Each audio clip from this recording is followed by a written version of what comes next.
Hello, friends. Today I brought before you a very famous poem by an equally famous American poet of the 20th century. The poem is entitled Stopping by Woods on a Snowy Evening. I'm sure most of you have read this as part of their syllabus during school time.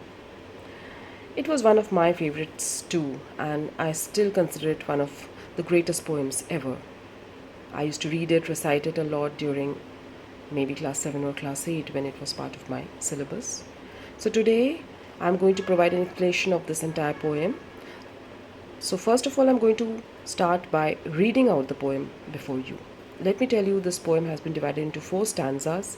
Each stanza has four lines, so this poem containing 16 lines in all. So let me read it out for you. Whose woods these are, I think I know. His house is in the village, though. He will not see me stopping here to watch his woods fill up with snow. My little horse must think it queer to stop without a farmhouse near, between the woods and frozen lake, the darkest evening of the year. He gives his harness bells a shake, as if to ask if there is some mistake. The only other sounds the sweep of easy wind and downy flake. The woods are lovely, dark, and deep, but I have promises to keep, and miles to go before I sleep, and miles to go before I sleep. Isn't this a beautiful poem? Okay, so let me explain this line by line. Whose woods these are, I think I know. Now, let me tell you, this poem has been narrated by the poet himself. The poem is about a traveler's journey through a deep forest during the winter season. And this traveler is none other than Robert Frost himself. So basically, he's trying to share his experience that night. So he says that he thinks he knows the owner of these woods. Woods here refer to the forest. And the owner's house is in the village. He will not see me stopping here. So obviously, since the owner's house is in the village, he will not see the traveler stopping and admiring the forest. So there is the snowfall happening. It's a beautiful scene.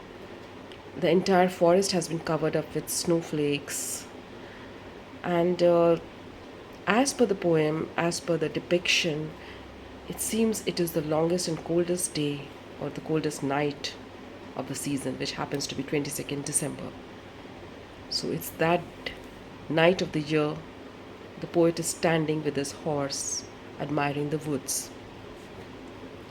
The second stanza, my little horse must think it queer to stop without a farmhouse near. Now, this traveler is on a horse, and he finds that the horse is, horse himself is finding it very strange that uh, the traveler has stopped and there's no farmhouse nearby, because usually whenever they stop, amidst their journey, there is a certain farmhouse where they, stay and take rest, but nothing of that sort seems nearby. So the horse is finding it very strange. Queer means strange. Between the woods and frozen lake, the darkest evening of the year. So there is just the forest and there's this frozen lake here, and it's the darkest evening of the year. There's nothing inside. There's no farmhouse inside. So why has my owner, the horse is thinking, why has my owner stopped here? In the middle of nowhere, actually. He gives his harness bells a shake, as if to ask if there is a mistake. The only other sounds the sweep of easy wind and downy flake. So he gives his harness bells a shake, the horse. The horse, what is his way of conveying that, you know, asking the owner. So he just shakes, his harness. There are bells tied to the harness, so he just shakes it and he tries to ask the owner if there has been some mistake on his part. Has the owner stopped there mistakenly? And it's so quiet there. So the only sound which can be heard of is, the snowflakes gently falling down the leaves. This is the only sound that can be heard in the entire forest. The last stanza: the woods are lovely, dark, and deep. The traveler is basically mesmerized.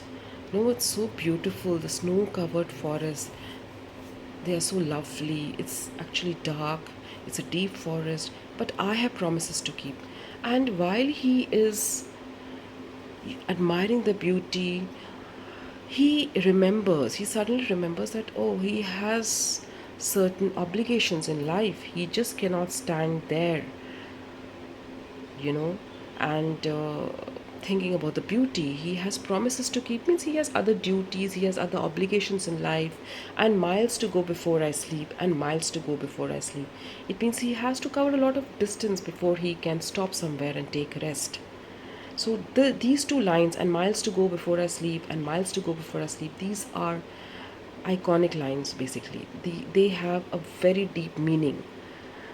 So this is how the poem ends, with self realization of the traveler, that he cannot just stand there gazing at the beauty.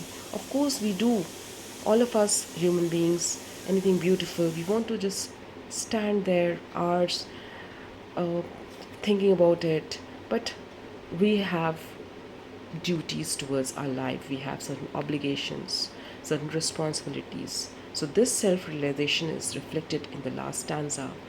And I'm sure most of you have quoted these lines in Miles to Go Before I Sleep, either when you are writing anything philosophical or you get emotional. So, this is the true essence of the entire poem. Hope you have understood.